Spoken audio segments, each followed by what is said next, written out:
Clement's Homebrew coming at ya. Today we are going local. It's a Friday, I'm ready for a beer, and we are going local. And we've got one from Fort George Brewing. This is the Cavatica Stout. I've heard good things about this beer. I hear it's great off tap. You can see on the backside, the brewer has a thing about spiders, arachnid kind of a guy. Cavatica is a word from the Latin root of like cave, crevice, abyss, or dark place. And so this is supposed to be a very dark beer. And I think it's supposed to have some of those really dark characteristics as well. It's 8.8 ABV, and it is an imperial stout. I'm going to get the pour on this and be right back. Wow. That's a nice head on there. It's a two-finger head. It's kind of a creamy brown on there and very black in color. I cannot see through that with any lights. It is just about jet black, I'd say. All right, we're gonna get the nose on this. Wow, okay, so this is like this was not what I was prepared for. I like it though. It is, first of all, I get some toffee on it, some sweet toffee and caramel on it. But I get a lot of dark roasted malts, very dark roasted malts. I got a little bit of coffee, a bit of chocolate. It's like a real, it smells very creamy to me. And there was like a hint of vanilla. And I'd say maybe a hint of licorice on it. I'll have to see when we get into tasting it. I even got, I think, what might have been like some cherry. No, now I'm getting his roast again. So there might be more going on to this than I expected. All right, well, cheers. Let's get into this.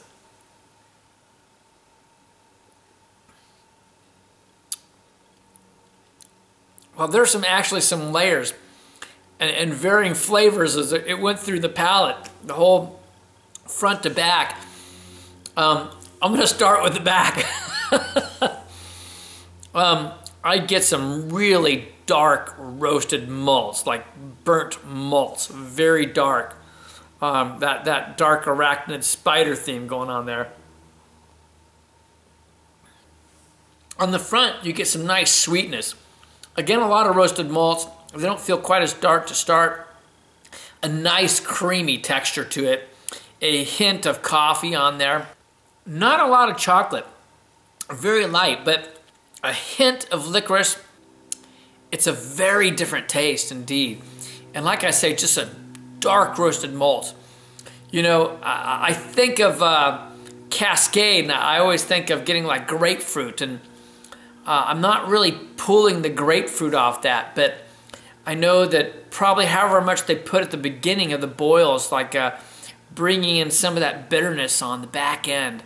At one point, I just got, I think, like just a quick hint of like dark cherry in there. You get a splash of chocolate, dark chocolate, but there's not a lot of chocolate. This is pretty much dominated by the dark roasted malts. Again, that would be the Black Barley that they put in it, I'm sure, because again, we're just looking at two-row, Munich, and Black Barley. So there's a lot of Black Barley in this. All right, right there, at one spot, the bubbles were hitting the back of the tongue. I was able to actually, I pulled out my grapefruit. But it's like a bitter grapefruit. It's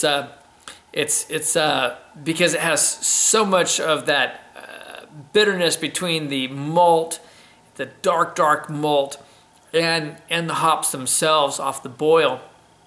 So it's like a very bitter grapefruit, but it is there. The way they put this together with just the Cascade on it, and then for dark malts, just the Black Barley, it's not your normal stout. I think it just confuses the senses a bit.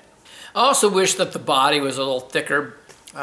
It is what it is. It really is just a medium body.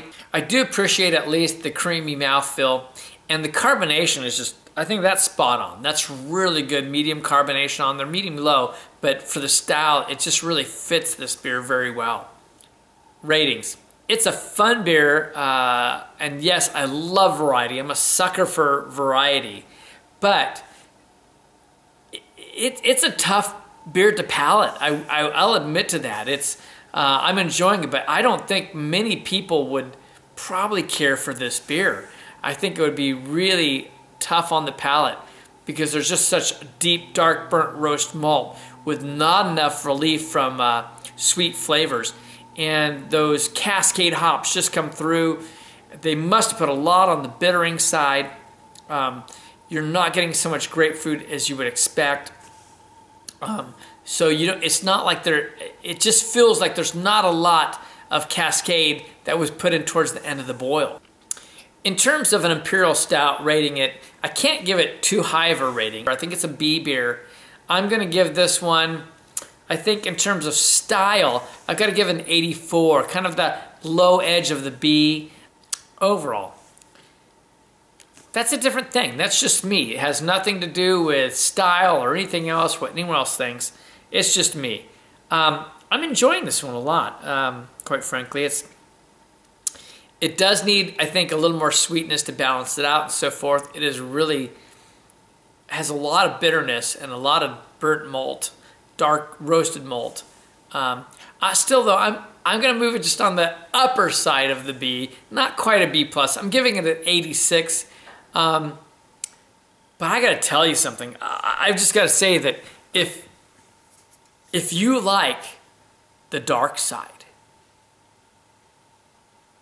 you know who you are, Anthony Rapino. If you like the dark side, you like Halloween, you like the dark side, this is one you need to get. This is the Cavatica Stout. It lives in the deep crevices, abysses, and the dark places of the world. This is Kevin from Clement's Homebrew saying, life's too short to drink cheap beer. And I'll see you in the next beer review.